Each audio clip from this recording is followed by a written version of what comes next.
And if there's general, since Gigi has taken general permission to record, I will be able to admit everyone's note taker into the meeting who have held out of the meeting up until this point because we need permission to do so. Also, just to note, guys, AI note takers don't recognize our accents, so some of the transcripts are going to look very whack. The the recording is actually better, as opposed to the AI transcriptions. It's a problem. Awesome. So, yeah. So we're just going to set expectations. It is a participatory kind of area space where strategic thinking is encouraged, and also there will be a section for questions and answers. But you are just encouraged to make note of them in the chat. If anything is burning, put it in the chat. We'll pick it up there, and we will collect all of the questions at the end of the sessions to actually address them. If there is anything burning, just pop it in there. So, without any further delay, since 10 minutes of check-in is done, Jaden is going to take over the first section, and he will be covering what is audience mapping. Jaden, you have the floor. Thank you so much, Gigi. Hi, everyone. I hope you're doing really, really well. But I in particular want to ask Renelle how she's doing because she started and then I interrupted her. So how are you doing, Renelle? No, I'm good.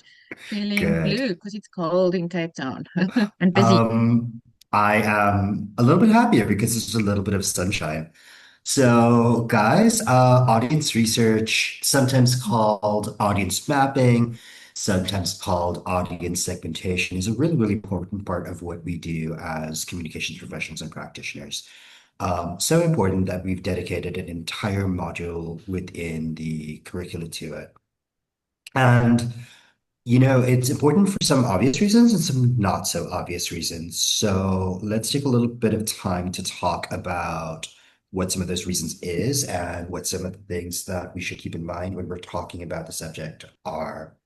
Um, One of the really important things that we should mention about audience segmentation is that audiences are um, typologies.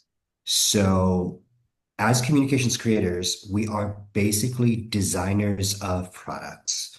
Every communications message is a product. Every communications message is designed to be useful or valuable or educational to a specific group of people, even if it's a broad message. And so, for us to not have an understanding of the group of people whom the product is going out to would be very bad market research. Um, so, in order for us to achieve the most effective receipt of our messages, we do investigations into the ways that groups of people um, consume, understand, and eventually affect our asks from them. If you are having a slight delay or a slight blip in the transmission, so if you're having like a little bit of an audio blip, that was because every single note taker came online at the same time for some strange reason. So, what can we say about audience research that would make it more accessible to first timers in the space? There's quite a bit of publication on what audience research is and what it can be used for. But here at AMC, we've decided to simplify it into the definition of a way of understanding, connecting with what your target audiences need from you, in terms of things like the information, the delivery of the information, the motivations to engage with you. And the reason that we do investigation into that is so that we can design product that meets these particular needs. Um, so we use market research not as a entirely interchangeable term. But essentially, audience research is a research into your market because your market is the people that you're delivering a product to.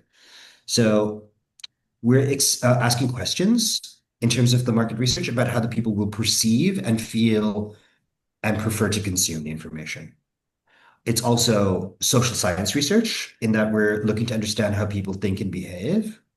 And this is always linked to self and community, self and society, and place in the world in terms of what the cultural understandings of audience and communications messaging are. We also encourage very much within the MC framework design-led thinking methodologies.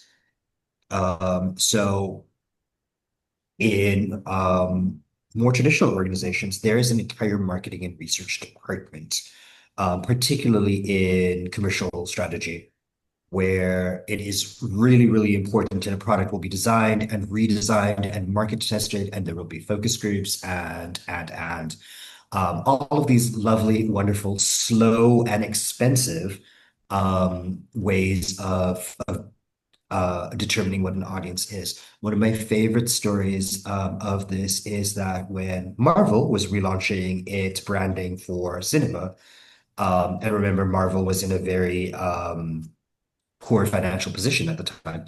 They brought in hundreds of American children across the country and they gave them models of the famous Marvel comic characters and they observed which ones they preferred playing with the most. And that is why Iron Man was the movie to launch the Marvel Cinematic Universe. And that turned out very, very well for them. So we prefer agile methodologies because we don't have Marvel money, and very few people do, right? So within our communication sector, we segment our audiences in a much more agile way, and definitely we aren't rigid about the way we segment audiences. So we do audience research because we don't have answers to a lot of the questions, right? And we should, as Gigi said right up front, not make assumptions about things that we do not have enough information on. Um, we often will pilot or try strategies because we've seen them work for other people. We have seen them work in other contexts, or just because that's the thing that has been done, or that's the way that we've been told to do a thing. And we then don't fully understand why the strategies don't work. So, audience research is also a way of correcting strategy and course when we have strategy and course dysfunction. Um, we also have, and my cohort have heard me say this before, it's really hard to see the big picture when you're sitting in the middle of the big picture. And audience research and segmentation gives us the ability to step back a little bit and relate to people who we are talking to in a way that is not just looking from a programmatic or an institutional lens. It looks at them as people with concerns and ways of viewing the world. And also, something that we need to acknowledge, biases. So, your internal biases and your psychological framework are very much something that you will use to receive messaging and to discern messaging. And that's something that we're going to talk about a little bit later with personas. And we also need to zoom back in through the organizational lens and go, okay, so now that I have this perception of my people as actual people, as individuals, now I need to look through my organizational communication lens and see how we can best tailor our needs, desires, objectives, goals, activities to suit that lens. So that is a broad overview of why we put so much importance on audience research and design of audience personas and talking to specific groups in specific ways. And that is also why, again, something that I have emphasized in my cohorts, sometimes we differentiate activities for the same messaging to different audience groups because people don't receive in the same way. They don't use the same platforms to access information. They have different level of trust for different platforms. And we need to understand that if we need to be effective communicators to those groups of people. Okay, so we're gonna go back to Gigi. But I think Gigi, we're gonna do questions at the end. Yes, let's just reserve questions for the end because what we For the do end. Okay. find, yes, is that in the course of the lecture, a lot of the questions you do have gets answered.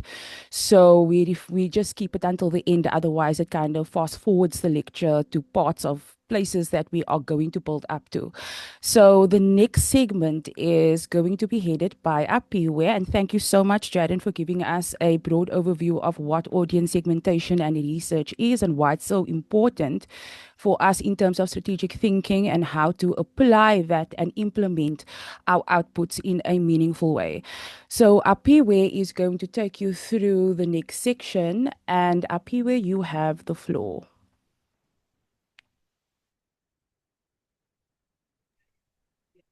Thanks, Gigi.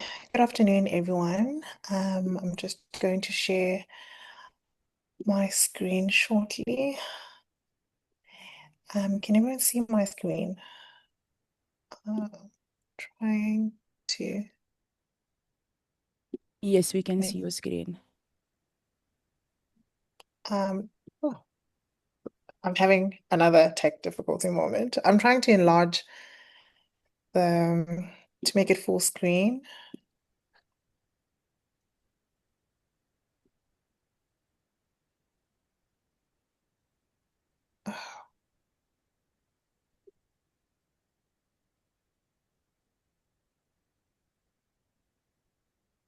I think it's okay up here. I think we can read most of the text on it, and we'll Yeah, also send the infographic out. So yes. um, I think we'll do fine.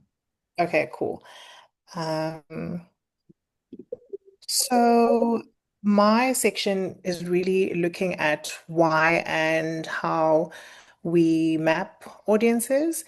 And the reason why this matters is essentially to show how audience research and empathy-based mapping can actually transform your content strategy by putting people first or putting people at the center of your communication. And a lot of what we talk about, or what you will be exploring within module two or seeing, there's a lot of people-centric sort of strategies that you will be thinking about, that you'll be challenged to think about or work around. How we link back this to the theory of change is by thinking about audience mapping as the bridge between the change you want to see, because, of course, in the theory of change, we learn about goals and goal setting for our strategies and how we link it back to our organizations and our bigger picture thinking. Where audience mapping is concerned, it requires us to think about that goal setting and that big picture thinking as a map to the people, to the communities that we are speaking to, that we're advocating to, that we're sharing information to. And so with this thinking, we tend to move a little bit away from just thinking about goals, but also to thinking about human connection. So communication-centric mapping then requires us to really, really start thinking about empathy, to start thinking about practical content creation that speaks and resonates, that is resonant to the emotions of the audience that we are speaking to, and also looking at real online behaviors. So we're not necessarily studying the people themselves, but we're strategizing in terms of how do we talk to our audiences in meaningful ways. So that's where the human connection starts. When you start thinking about how do you meaningfully communicate to your audience. And the key elements to audience mapping and the way we see it at AMC is obviously, I think Jaren spoke to audience clusters as well. So the bigger picture groups, segmenting your audience, so specific patterns or shared needs within that cluster, Desk research as well is very important. So that's where you start with what you know and how do you grow that, and how do you grow with what you learn as well. Empathy-based analysis, so understanding feelings, where the emotional block is, the motivator, so what gets your audience motivated. And then accessibility. So how does your audience get and use the information and the content or the messaging that you are sharing online? And so those five things are very key when it comes to audience mapping and when it comes to bridging that human connection gap. I'm going to go through them again. So audience clusters, so that's for the bigger picture thinking, segments, specific patterns that are shared. Um, Within that cluster, and then the desk research which helps you to start really thinking about how do you grow your communication, but also how do you learn from your audience. And then empathy-based analysis, which helps you understand the feelings, what blocks, where the emotional blocks are, where the information block is with your audience, and what motivates your audience.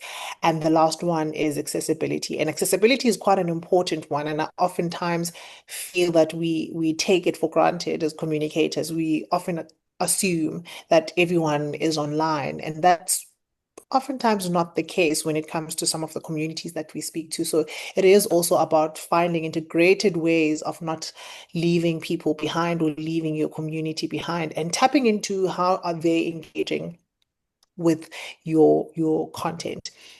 Now, why does audience mapping exist? It's because that's the way we communicate with our communities, because they're not users, right? And you'll notice that I speak a lot about community and people and not audience, even though audience is the technical word that we're using. But I also do shy away from using the term audience because it can be impersonal. So we're communicating to people, not users. So when you start looking at your audience, inverted commas, as people and as communities, you start to understand that people act on feelings, values, barriers, and habits. And you can't guess that. So you have to learn that part. So that's why you have to map your audience, because when you understand the feelings, when you understand what they value, and what are the barriers in that community, and how do they engage with their content or the habits, you then start to learn how to speak to your audience. You know when they're awake, you know when they're not consuming content. You know when they're experiencing content fatigue. You know how to break down the content. You know how they feel about certain things. So you as the kids say, you kind of need to do the vibe check. I am the kids. And when you do that vibe check, you're able to start processing and using real data to inform how you create that content. And also, it helps you then to understand how people decide to act, because then again, a lot of what audience mapping does, and as you will see as you go through the module also, is that it relies a lot on emotional decision making, right? So the mapping itself helps us understand what matters to our communities and to the audience, what blocks their participation, and also what helps them to say yes. I mean, you'll see there's a model called the socio-ecological model, which helps you to identify um, all of the key elements I mentioned earlier. It also helps you to understand the systems that are at play within the communities, and also helps you understand peers that are also speaking to that community. So really, how people act and how people decide to act is also going to be informed by how much you research in terms of what they value, their habits, and what are the entry what are the barriers to entry, right? Whether it's online communication, whether it's traditional communication, are people still listening to radio? Excuse the noise that's coming from outside. Um, and then the tools that we use, right? So how do we go about this research? So we've spoken about how people act, we've spoken about mapping the audience, we've spoken about, the key elements and the communication-centric mapping and the fact that it is a bridge, to human connection. The tools that we use is again to think about our audiences as to segment, right, to segment them, right, in groups and understand that, your audience on Instagram is not going to respond to the content the same way that your audience on Facebook is going to respond to your content. So creating those clusters and the types, and how they engage how they engage your content. Audience charts, right? So these are the questions and the insights that you get. And your audience charts are going to be very vital in terms of answering some of the questions that you might have with regards to how is your content making impact and how is it consumed. And then empathy map, and I think empathy map, is something that I've been constantly speaking about in the last few minutes. That's very important because then it means that you are putting in the effort in understanding the values and how your audience is consuming your content. And then again, your desk research. So you start small with that research and then you build on it. So start by figuring out where's your content, where is your audience, how are they consuming your content, how are they engaging online, are they actually engaging, or are they just clicking and re sharing and reposting? Why are they only doing that? What's missing? So once you start doing that small baseline research, it will then inform you in terms of how do you then map out the content and how do you map out your audience. And then also using what you discover. So oftentimes we tend to assume that people know things, and so we approach communications with the general public idea, but we kind of need to move away from the general idea of what we think we know to specific strategies. So which platform are you going to use for fundraising? Is it going to be Facebook? Maybe not, because investors are probably not on Facebook. Or if they are on Facebook, they're not looking to invest in anyone. So they'll most likely be on LinkedIn for that. So you want to sort of start really thinking about how do you use your platform, and that's where platform management comes in. What words and visuals lend best, and you will notice in fact, everyone in their meet and greets, a lot of the questions, well, one of the recurring questions that came up was the language that you use. And sometimes when you talk about language, we don't necessarily talk about, the actual language that you're using to communicate, but we're speaking to messaging as well. How are you talking to your audience, and does it land? Is it language that they can relate to? What tone are you using? Does it feel safe? Does it feel inviting? Does it feel preachy? And also timing works. And so that's why it's very important to be well in tune with your analytics. When is your audience online? When are they not? What are the peaks? What is the off time? When you figure all of those things out, they'll very much so be important in your audience mapping. And then real outcomes of good mapping, right? So you want to think about moving away from just getting clicks and signups, but to really triggering engagement, right? I'm thinking about stronger campaigns that are going to want to make your audience participate and respect. When you respect that kind of process, then you will see the momentum starting, because just putting out campaigns just for awareness only and just for clicks and retweets or reshares, that's about how much you're going to get. But if you're really starting to think about moving beyond just getting the clicks and the signups, you really then are building momentum in terms of engagement and people really thoroughly in engaging with the work and the mission that you're trying to achieve. And I mean, of course, your theory of change is also going to improve how you approach this. So it helps you ask those questions. Who are you speaking to? What do they care about? Who influences them?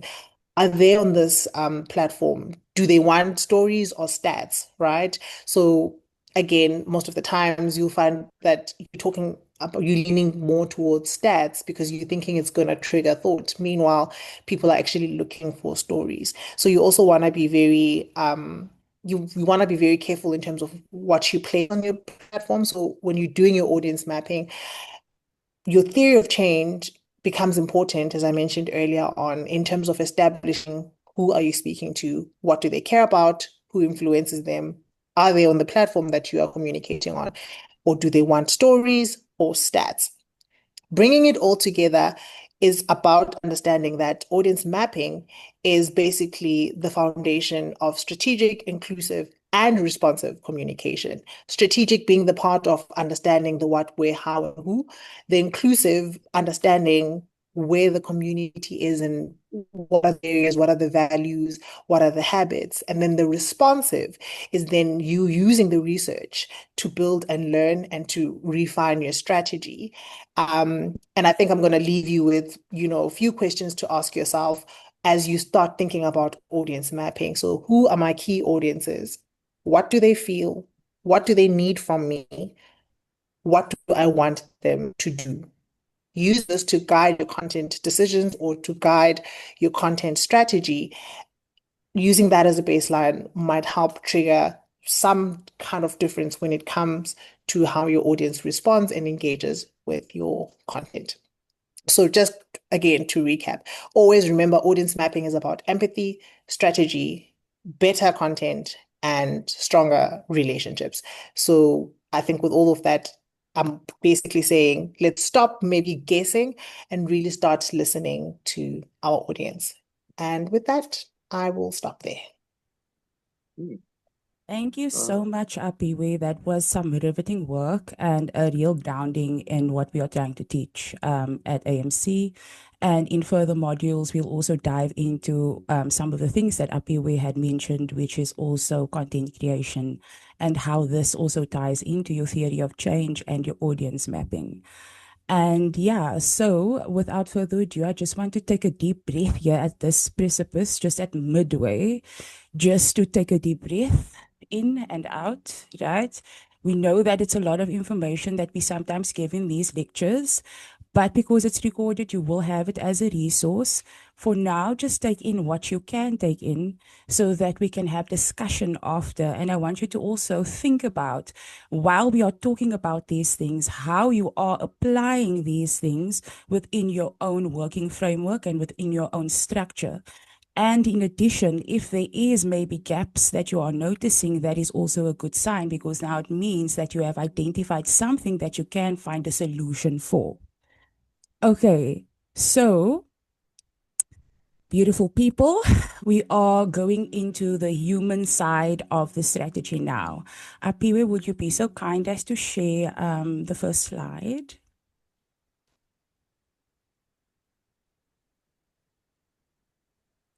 So this next section is like shining a spotlight on the people you're actually trying to move, to support and to mobilize online. The first slide, my love. The one before that. Yes. I'm sorry, it's not that like fancy or graphical. I just wanted some words on a screen so that people can latch onto something, because it's always good to have some kind of visual when listening. So let me put on my calmest voice and say that, let's be honest, the public is not an audience, right? And everyone is not a strategy. And your content is not like a sermon. It's a conversation you're having with the people that you are trying to reach. So let's figure out who you're actually talking to. And this is what audience segmentation is, what Jaden had explained and what Apiwe had explained so beautifully. This is what audience segmentation is. So as you would notice also, we're always coming back to the same things over and over and reinforcing the same kinds of lessons, because you cannot speak about the one without the other. Everything is linked, and these are the ways that they are linked, right? So this next section is all about identifying who we're talking to, why, and what we want from that interaction. We are getting out an extraction and a strategic empathy, right? How do we extract strategic empathy from our data? Next slide, please. Okay, so what do we mean by strategic empathy? So ultimately, our goal here is simple but powerful. It's to structure your audience thinking so that every post, pitch, or campaign moves someone you actually need to move. So that everything you do is targeted and effective strategically without just these randomizations, you know? And so we'll do this by using audience mapping tools. And this is a table from module 2. This is your assignment. So this is coming up. And the first assignment links to the second assignment, this assignment. And these are the ways that it does, right? So it's a simple table with 3 columns, and the clusters referring to in the first column is the broad categories of people you engage with, like your beneficiaries, your funders, your partners. While the second column is your types, which is the real regular audience groups within these clusters. And then we also have your goals, which is the purpose of the relationship. What are you trying to build or shift with them? This table is your strategy map, as Apiwe had also mentioned, an empathy map in a human form, right? So you are trying to know your audience intimately. It's not just about statistics, it's about knowing behavior. And how we do that, it's through emotion. Next slide, please. So why audience segmentation? Why do we bother with it? And it's because vague strategy creates vague results, right? Obviously. So if you're just talking to the public, quote unquote, or the young people, you're missing the nuance. And qualitative research, which is what you are doing, is about the nuance. So audience mapping stops us from falling into the trap of content that looks good but lands nowhere, which is the pitfall that many of you actually are experiencing within your organizations at the moment. So this is about clarity and connection. Audience mapping helps us to shift from guessing to knowing, from institutional lenses to relational insight. It's about designing content that makes real people want to engage, act, or align with you. Next slide, please. So Apiwe also mentioned this in her section. This is what we call the socio-ecological model, and a lot of health, I would say, structures use the socio-ecological model, especially within policy reform spaces, because it's a multi-pronged approach to address a very strategically created issue, right? So this becomes how your strategy forms. So remember in module 1, you built or you refined your theory of change, right? So meaning you named the change you're working toward and the conditions that need to shift in order for that change to be achievable. So now we are asking, who are the people that help make this shift possible? So this tool, the socio-ecological model, it helps you identify which audience types are crucial to your impact and whether you need them to participate, to share stories, to change behavior, to fund something, to show up for a cause. But mapping your audience is how you align your communication directly I'm in with class. your program success. Why? Can we perhaps just mute the person's mic? A lovely intercession. Okay, moving on. So this is why we do desk research first, right? Because desk research is where we start at any point in time. It's where we collect all the information we currently know about an issue. So this is the process of finding out as much as you can about your people, your online target audiences. So an empathy map, see another word.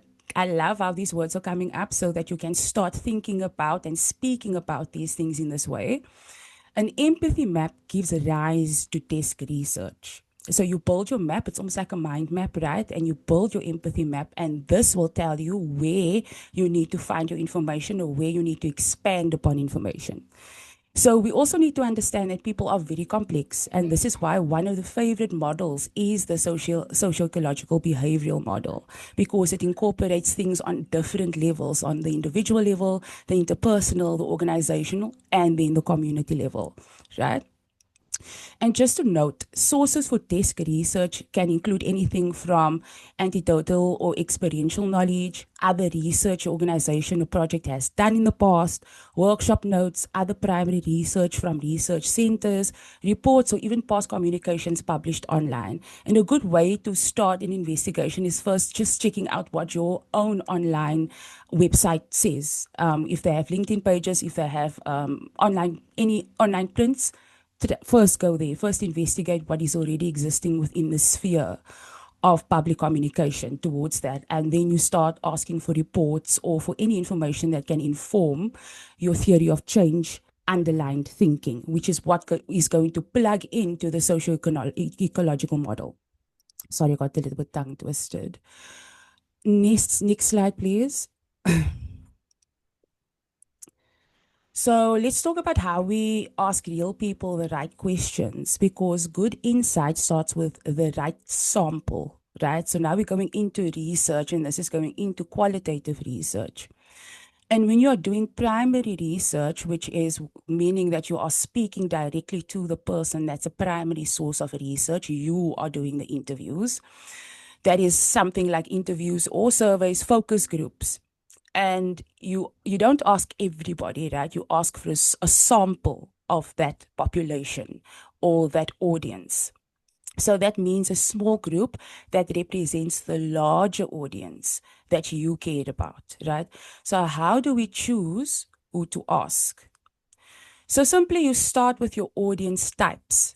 We went back to that table that we had shown you in the beginning. The ones you just mapped, right? Like the ones you had just mapped also within your theory of change assignment, which is the first assignment, is also going to guide you around who your audiences are. So let those guide you, right? So here is where you want to like look for the gold. So aim for as big a sample as you can manage. The key word is manage here, right? Don't take on 15 people, 50 people if you cannot take on 50 people, unless you have a database like Facebook where there's already information infiltrating through those sources and it's available to you. But if you are doing primary research, make a sample that can give you as much insight as you can without making it too much for you to manage, right? Because the bigger it is, the less likely your insights is not random guesses. So that's why we don't just take research and ask 2 people in our research. We ask maybe 10. 10 is a good sample rate for qualitative research because you are asking in-depth questions and you are getting into the nuance of why they feel the way that they feel about an issue or how their behavior has changed because of certain messaging, for instance. So it's in the distilling of that data that you get your information that will inform your strategic output. So work with what you have. If you can only interview 5 people, make those 5 people count. So a few quick principles are: make sure that you reduce your bias. Don't just talk to the people who already love your work. Don't be in an echo chamber where people are just telling you how wonderful you are. You need criticism because it balances, right? You need to understand the things that you might not see from a different perspective and from a diverse group of people who have different life experiences, right? So you need to also be intentional, invite people in, recruit them, or go find them. If you know that you are doing a particular issue around, say, HIV/AIDS advocacy, and there is a particular group of people that you need to talk to that hold a very specialized kind of information, then get those people in, recruit them, find them, ask them what their approaches or their feelings are about maybe messaging around a certain issue, right? Always aim for diversity, so different backgrounds, perspectives, and lived experiences. It helps you to see a clearer picture of what your audience really needs. So the rules is don't just talk to who's convenient, talk to who's crucial. Yeah, next slide, please.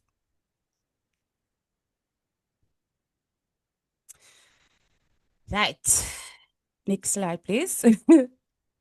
We are going to talk about data collection methods in this one now. So, Gigi, yes, slides are not. there we go. There we go. Awesome. Thank you. So there's a bunch of ways to do research, right? There are many methodologies that you can use. So the method you choose depends on your goal. And the socio-ecological model that we showed you before is one of those methodologies. So it depends on your goals and your resources and how much time you've got available to yourself. Because remember, you're also working under very constrained conditions. So you have to choose your battles, in other words. So think of easy ways to collect the information. Some of the easier ways is something like polls. Like Jaden posted a poll yesterday within the WhatsApp group to find out whether people wanted to have information shared. That's a quick way to find what the temperature, or like Apiwe said, the vibe check, just to check some vibes, just to check where people are and to make quicker decisions, right? That's the quick way. So it's one question wonders. It's perfect for like when you give people multiple things to choose from, so multiple choice questions, right? So which topic should we focus on next is an example, like, and you'll get instant feedback. Another way is surveys or questionnaires. So this can be done online or over the phone, and they're super easy to deploy. Keep them under 20 minutes. That's like sweet for the sweet spot. Don't if you kind of people's attention spans are not that extensive. So 20-minute conversation is as much as most people can take. Focus groups. They need to be more planned though. A focus group follows a different kind of ethical protocol. So if you're getting a smaller group together, it's better to ask bigger questions and explore the real depth there. So it's perfect if you're working through a complex issue and you need nuance from different perspectives quickly. And this is more of a qualitative research approach. You can also do interviews, whether that's structured or casual. These are gold mines. Like the ones that are optimal are the interviews, because then you get to explore on certain ideas or perceptions that people have. And it does really lead you into anomalies, I would say, where things that you would not even have considered to have been a consideration for that person is being pointed out, right? So it's rich and it's intimate and it takes time, but it's totally worth it. And then there's user testing. I think Jaden mentioned this. So say you've built a tool, a campaign concept, or a new digital product. Using user testing lets your audience tell you directly. And this I see a lot with the AI bots now, with people developing language models with AI bots and doing different kinds of beta testing with AI bots. That's a good way to also get user feedback, right? Street interviews or vox pops. Have you ever watched the news where they just randomly go out in the street and they ask people about maybe the budget, what they feel about the budget? That is a vox pop. So those are fast interviews and also something that you can actually use for your content creation. That's a good way also to get audience engaged. But street interviews, vox pops is a quick way to get information from the public around certain issues that might be topical, at the moment. Next slide, please.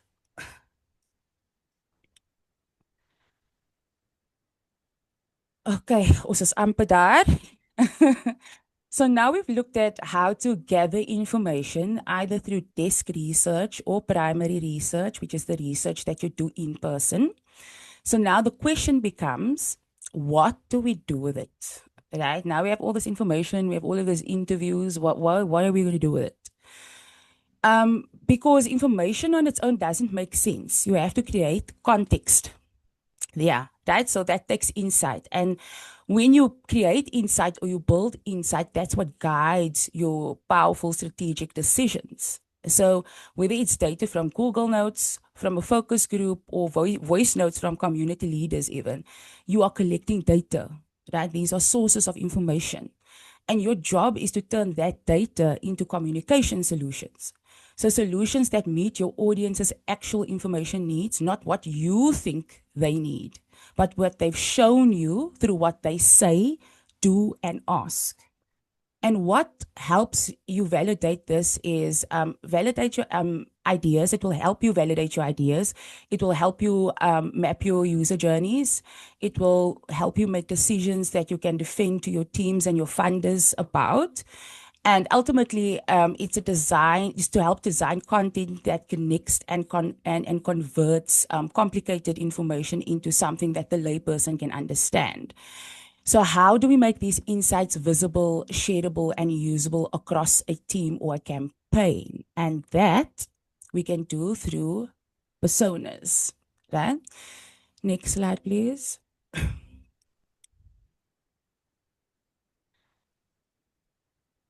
So personas are visual summaries of your audience segments, right? They're creative profiles that bring your research to life. But the key is in our sector, personas work best when they're role based, right? That means we don't just define a person by their age or their background, we define them by their role that they are playing in their communication strategy. So are they the decision makers? Are they the community champions? Is it a new recruit? Is it a skeptical observer? So these personas help you to sustain empathy for the real people you're trying to reach. It helps you clarify how to speak to them in a tone, a format, and a timing, and brings your whole team along, especially newcomers or collaborators who need to understand your audience quickly. It's like creating a character sheet for people who matter most to your impact, right? And just to give you an example of this, next slide, please. I know that you've seen this in the previous lecture, but this is our audience personas based on a research for different reasons, right? So what we are explaining is communications based research, but the research can actually help you create so much other things other than just communication, because this is an example of how we've used audience research to your meet and greets to create a needs based analysis to understand how we can support you better, right? So people are not bullet points, they are very complex and they're very textured. And when you are creating your content or your campaigns, you need to write as if you know them. So this is a way for us to get to know you better, right? So that's where personas come in. At AMC, we developed a set of role-based personas to help teams understand the real people behind the digital data. And we call them the amplified queens, and they're not just profiles, they're patterns of behavior that we've seen over and across our coaching, mentoring, and training work. And also they're evolving, by the way. Next slide, please. So our first persona is the first queen is the restless visionary Nandi, and these are actually named after real African queens that slayed. Yes, because that's what we do at AMC, we slay. So she's fast thinking, she's high energy, and she's always 10 steps ahead. She thrives on voice notes, podcasts, and short videos, anything that she can absorb on the go. She's digitally curious, but attention scattered. If your content isn't clear, quick, and bold, she'll scroll past, right?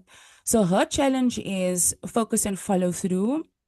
And what her communication goal is to capture attention fast and to hold that with impact. So she's thinking about creating stories, about real talk, and she's looking for opportunities to co-create with people. Next slide, please. So Queen Madeka, who is the ground guardian, she is rooted in her community and she's deeply practical. She's the organizer, she's the doer, she's steady voiced in chaotic spaces. So she prefers visuals and she prefers clear instructions and practical tools that she can pass along to others. And she might not be super active online, but she does show up. And when she does show up, she shows up for people. She needs more clarity in her job. She needs more trust, and the content must feel real, respectful, and ready to use in her way of creation. And this means that she would benefit from things like toolkits, infographics, templates, and things that will create a hype around the existing projects that she's undertaking. Next slide, please. And then finally, we have Nefertiti. She's the queen of strategy. So she's ambitious, she's emerging, and she's ready to lead. But she's still finding her feet. She's often unsure what she's doing right, and she's looking for examples to learn from.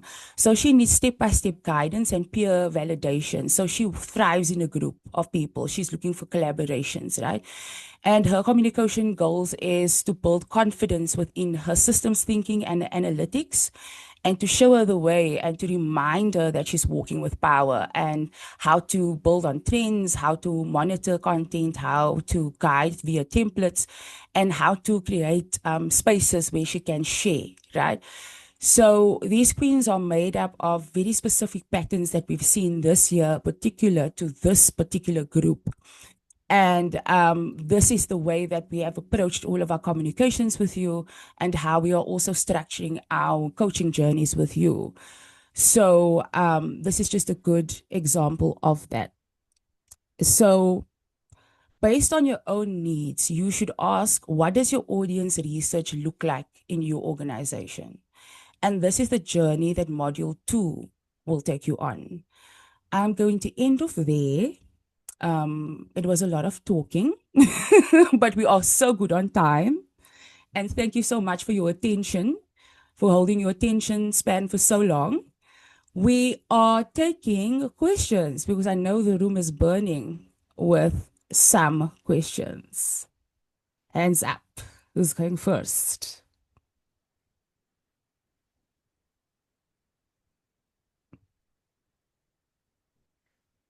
Oh, wow, guys. Don't rush all at once, eh?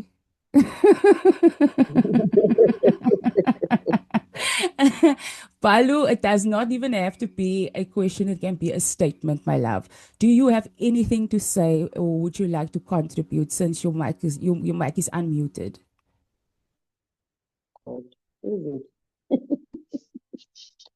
Actually, yeah, mine is a comment because I've been asking myself,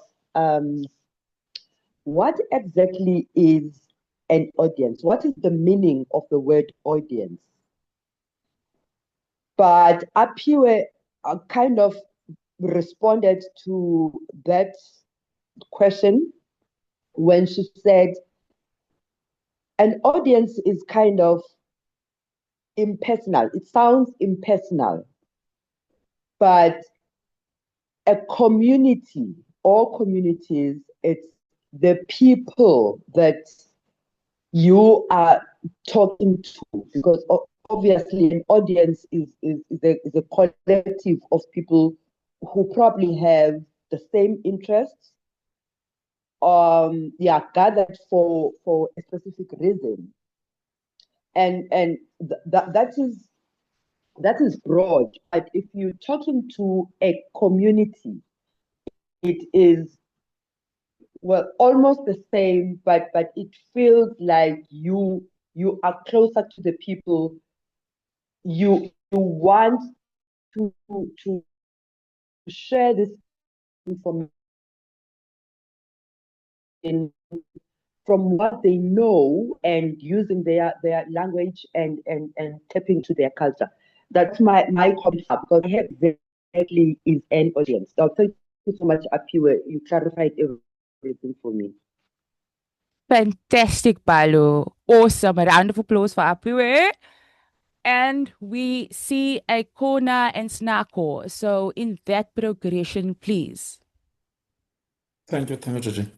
No, I just want to agree with Balu because I think when one is communicating, even if it's for a program or for the organization, I don't think we have in our organization taken enough time to define who we are talking to. And more importantly, asking these questions in terms of what interests them, what influences them, and are we communicating on the right platform? If for example, communicating fundraisers, is Facebook a relevant platform? Is a media statement or a media advisor about your program or projects the right platform for the audience that you are communicating to? So I don't think we have taken enough time to study who the community, who is this community that we are speaking to, and I think it's becoming increasingly clear that that is very important because you are not just communicating for the sake of communicating, but you should, I mean, there's a certain response or a return that you're expecting from that particular exercise. So I think I'm quite appreciative of today's session, and yes, appeal again for those questions that one should have at the back of their minds when they are trying to define their community or audience. I'm also a fan now of community as opposed to audience. Thank you. Snacko, you have the floor, my dear. Thank you, Sissy. So I just wanted to share with the group that since my participation with the AMC, our SPP social media has grown. So module 2 comes at a great time because our TikTok has grown for like 300 subscribers or visitors. And our LinkedIn is also getting so many visitors because now we understand what do we want to say on each platform. And also making use of my assignment, which was the theory of change, who I'm talking to, who's our audience. And I feel like this module comes at a perfect time because now I can immerse myself in understanding who is our audience, what are we saying, and what action, what call to action would we like for them to do with the information that we put out. So I just want to say thank you to the team. And yeah, to growth. I was meaning actually to buy a non-alcoholic champagne for the office and then just surprise them because everyone has been seeing the change in the social media, the visits. And so I just wanted to share that with you guys and just say thank you.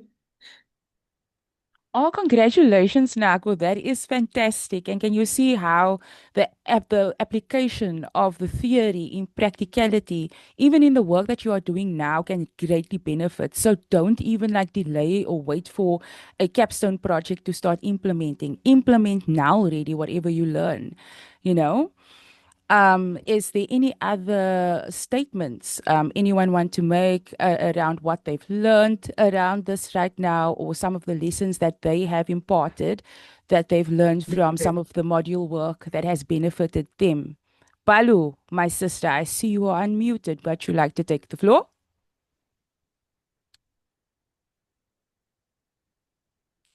Okay, it is not Balu. Is there anyone else that would like to contribute to what the discussion is about, any of the implementation that you have seen that are yielding any results for you, or some of the challenges that you have now come across when trying to find a theory of change, for instance, or the fact that there might be stumbling blocks or challenges within your organization that you are now trying to remedy around. We can even try to make a solution space for you guys while we can talk through some of these things. And already I'm seeing hands. Awesome.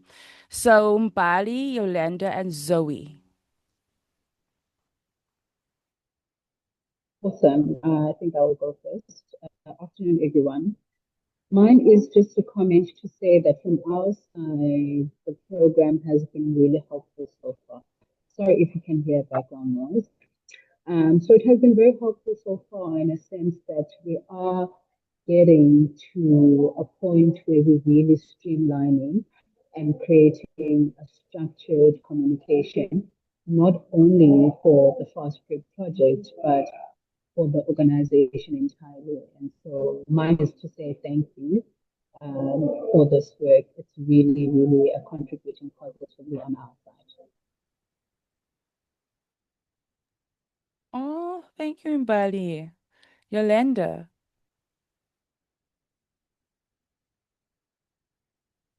Everyone, sorry, I'm a bit fluish, so stay with me. Um, so I did find the first module quite frustrating, but we are moving. We are moving forward. um, and what I wanted to share was the one thing that is sugar. The one thing that I found very helpful with keeping up to date around the like your audience and when they're mostly active online is using Meta. I don't know if everyone uses it, but I thought let me throw that in because then it shows you that during this time most of the engagements are active on which platform. other people might be using other platform. I'm happy to share to hear about those as well. So yeah. Thank you, Yolanda. That was beautiful. So Yolanda's encouraging any suggestions for tools that can be helpful with tracking data. And you guys can also just pop it in the message section over here or in WhatsApp in the bigger group if you are wanting to share that tools with each other. And then we have Zoe. You have the floor, my dear. Thanks, Gigi, and thanks everyone. Yeah, it's been a really useful, insightful session, at least for the part that joined. And I guess I'm thinking around practicality. I think I'm identifying with the second queen. I forgot her name. But I think I'm just thinking from a process and practicality level, in terms of like the transparency with your audience when you are like going through a bit of a research or data collection phase. Like, is it cool to just post on your Facebook page, like post a poll and say, in terms of our, let's say the Equality Collective, the organization I work for, to say that, the Equality Collective is wanting to find, what our audiences are interested in. Here's a poll that you can take, or if whether it be like on LinkedIn. So basically, I'm trying to ask, can it be like just as blatant as that and say we're going on a journey to try and increase our audience, or not increase, but to relate better to our audience and communicate with our audience in a way that meets your needs. So this is the process. We'll be posting surveys. We'll be doing this. We'll be doing that. Like, is that, because I've seen some organizations do that and I've always been like, oh, that's really cool. But I wonder, does it fit with the Equality Collective brand? Like, is it cool to be that transparent? So yeah, I guess maybe some like stories about, have you guys just been very open about that exercise to your online audiences? Gigi, can I take a stab at the question after yes, that, what you need to say? No, I was going to suggest that you take a stab at the question because I know that's your favorite. Throwing me under the bus. So Zoe, I would think very, very carefully about the methodologies that we use in these circumstances, right? Very often people don't have articulation for what they want to see and what they consume. And a lot of the investigation that we do is around actions and behaviors because actions and behaviors are far more reflective of an audience segmentation and an audience's alignment than what they say. And if you need proof of that, look at any presidential poll or political poll and how large the margin of error is often in any direction. So one of the things that I would do in that circumstance is, first of all, delineate exactly what it is that you need to know, like what information would be most useful, and then delineate the methodologies around how you collect that information. So if you are making a multifunctional, if you're using a platform for multifunctional messaging, for example, within my cohort, we've talked about how LinkedIn can be very donor friendly, and it can also be very good for professional conversation around the topics of expertise that your organization has, which positions you as a thought leader. And you're interested in making um, how do you say, judgments about whom and what are the responses to that kind of content, or which kind of content gets best engaged with, or what kind of content changes my minds best. Both the analytics from LinkedIn Professional and the qualitative information that is given by key stakeholders that you ask is useful in helping to determine audience segmentation. So before, and particularly in like marketing circles, we will use typologies that are, really, really outdated now. So in the 2000s and particularly the mid 2000s, we used to use LSM a lot in South Africa, which is the living standard measurement, which is very much related to income and access, right? But it didn't reflect the nuances of how groups within a certain living standard measurement behaved. So for an organization like Equality Collective, There's no need to put out a broad social media posting asking people to reflect what they want to see. Instead, what would be better is to strategically promote three different kinds of content so that you get new audiences to view and to be interested, et cetera, et cetera. See what kind of engagement and retention that attracts, and then look more closely into those specific audiences. So you would do it in a round robin way so that you can separate the attention and attraction for each one of those specific posts, and then look at the segmentation of whom were the ones who were attracted to that specific type of content. We're talking about gender, demographic, whether that person came through a particular platform, et cetera, et cetera. And it would be probably more useful than just like broadly asking. So when I did the poll on the group, I know exactly who you guys are. So I wasn't looking for that kind of information. I was just like broad consensus on whether this is useful or not. For that, absolutely, that tactic is worthy and it is informative and it works for the purpose. When we're talking about the shaping of organizational content and messaging, I would say that it's a lot, yes, less useful. But Apiwa, do you disagree? Do you have a different take on that one? Can I just jump in there? So I hear what Jaden is saying, and in support of that, use your quant to support your qual, meaning that all the information that you are gathering via your desk research is important information. So even something like a poll, a quick poll like Jaden had described now, the one that he did yesterday, does also inform strategies. But what we are talking about is a deeper, nuanced look at a audience type, meaning that you need a larger sample of people to talk to. And this is because you need to ask them questions that speak to behavior. And like Jaden is explaining, some people might not even understand how to answer the questions that you are putting to them because of various reasons like barriers relating to language, culture, accessibility.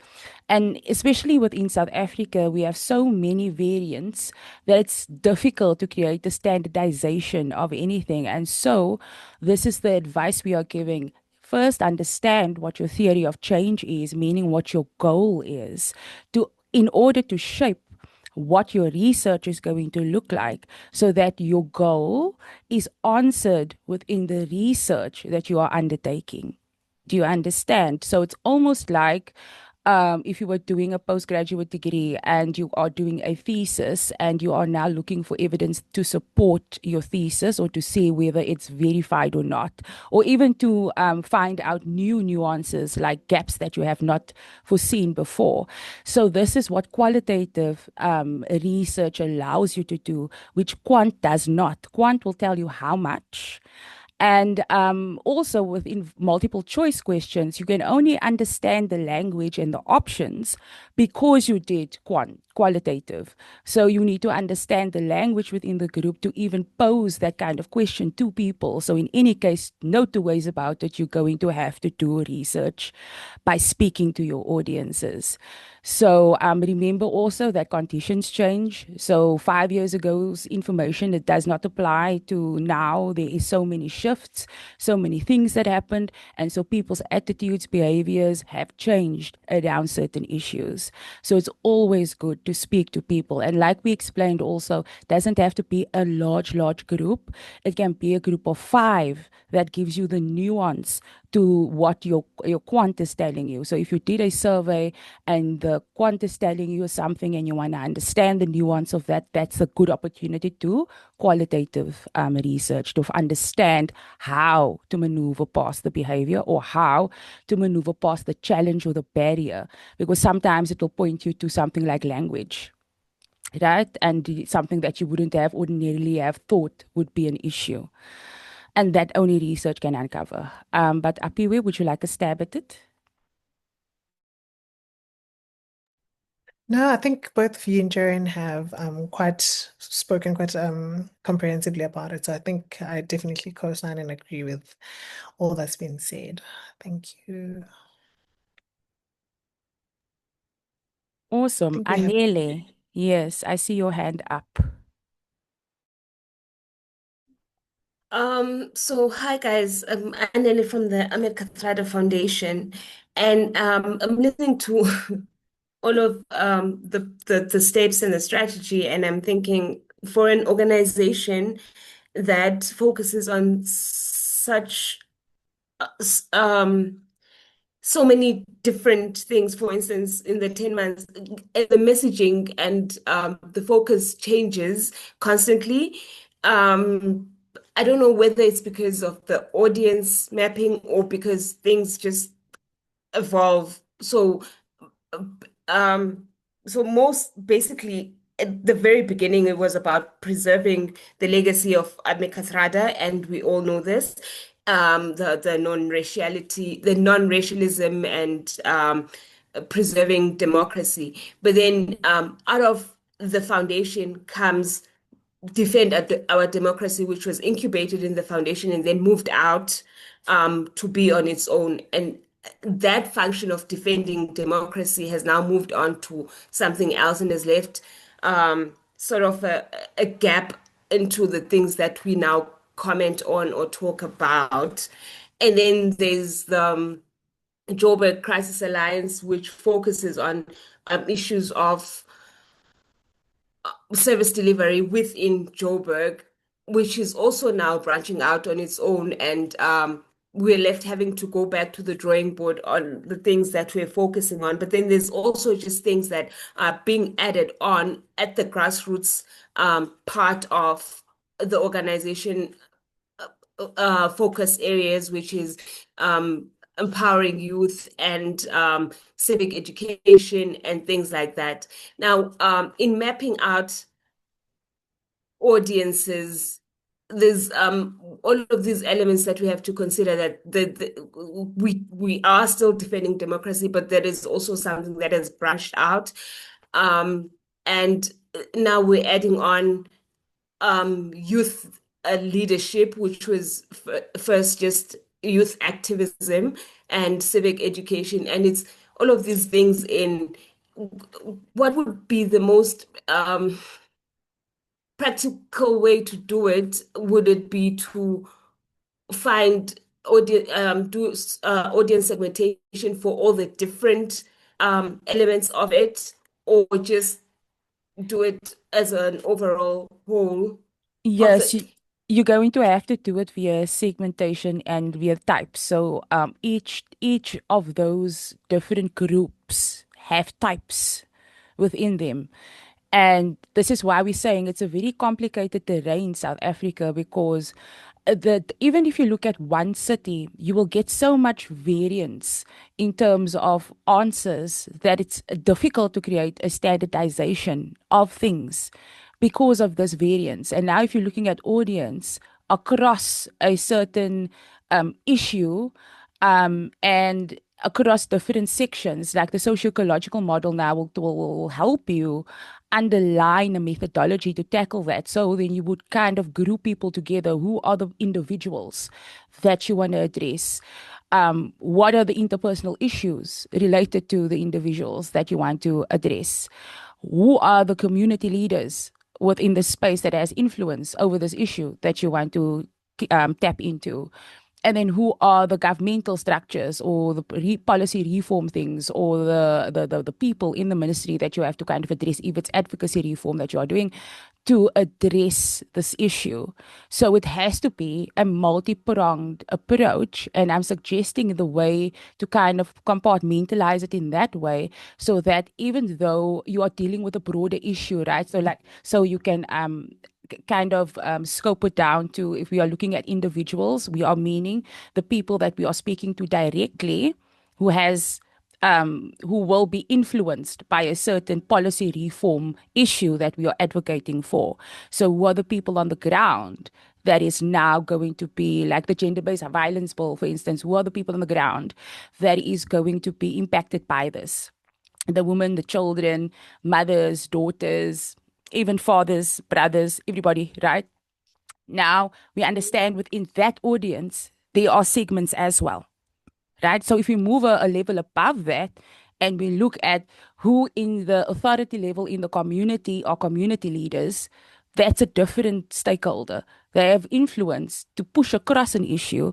And so now your communication with them is going to be different because you are going to ask them or try to create a stakeholder relationship where they are agents of change. And so now it's a different kind of parameter you also have to consider. So I would suggest that you do segment it in ways that make sense to you, but within those little sections or groups that you are going to form is going to have a lot of variance, right? And if you're looking at how to strategize that, I would say work on the strategy first to know how to tackle it. First, do desk research and understand the question that you actually want to answer instead of trying to answer all of the questions and just creating data for the sake of creating data. So when you lessen your scope or you try to navigate or narrow down your scope, it's easier to understand how to communicate to people and who to communicate to. So within the nuance of gender-based violence advocacy, if you're thinking about that one policy reformation bill that you want to push across, and that's the issue, that is the thing that you weave through, right? So you would go into spaces where the issue is being addressed because that is also your audience, right? And then it's the public, I'll put that in quotations, who are on your platforms, who you interact with, that is also a different audience type, right? So that is why the table is the way that it is, to understand who it is exactly that you are talking to so that you can change your communications to be iterative and not just a standard that has not landed anywhere. This is the entire kind of purpose of why you are doing your module work and applying your theory to implementation, because we know if you know more about the people that you are talking to, you will talk better, in other words. Is there anyone else that wants to make a statement or have a question?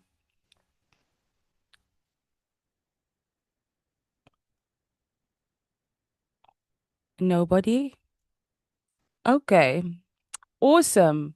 So I'm going to hand over to Jaden to wrap up this session because he's our leader in chief. Meneer Jaden, would you like to please take the last word and have some concluding thoughts so that we can I'm so spit it sorry. through? Yolanda had her hand up that we didn't spot. So I just want to give her I I a think that's an chance to ask her. I think that's an Oh, is it? earlier it's an earlier hand, Okay. right? Yes, Yolanda's so yes, it eager is. to It's put her an earlier hand hand. down. Yeah, it's an earlier hand. Sorry, how can I take it down? Yeah, are you good, Yolanda? Or we're just checking that you, yeah, okay, I'm awesome. okay. No, Sorry about that. I Didn't raised want my to call hand you out. earlier. Okay. So everybody, thank you so much for showing up. We're really, really excited about getting into the audience segmentation section of our curriculum with you. Now, it is going to give you some really, really important skills in order to best understand how you are going to effect change within your audiences by understanding how they expect messaging to be delivered to them or prefer messaging to be delivered to them.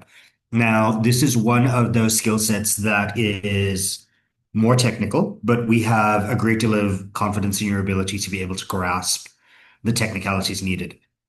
And do not worry, all of us on the AMC side have taken years and years and years to build those skill sets. There are multiple skills and multiple tools within the skill set.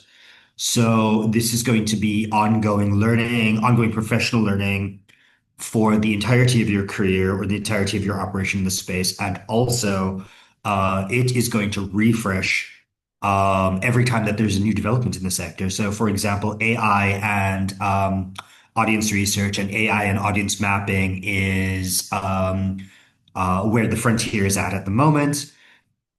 We also talk about microcasting. So that is the delivery of messages to very specific audiences, much smaller audiences, but very, very influential because we know exactly how to talk to them and we know exactly how to affect change with them. And that's been around for like 5 or 6 years, but the tools for like refining it get better all the time. So do not be intimidated by this. It is grounding in the language and the concepts that you're going to be developing for years to come, hopefully. And we're going to be with you every step of the way within your sessions. Please don't miss them. And also, we make ourselves very available to help you, to answer questions for you. And then, of course, we will be reviewing the assignments and giving you the feedback where it's necessary and helpful. Um, so breathe and enjoy because this is actually the fun stuff, right? Yeah, that's my message. Awesome. Thank you so much, Jaden. And you guys, thank you so much for showing up. Have a wonderful, wonderful rest of the week. We will see you, some of you on Friday. Thank you, Gigi, for leading Thank such a great you. session. Thank you, everyone, for attending. And yeah, we'll see some of you for the Impact Studio. Bye. Hi everyone, thanks for sharing.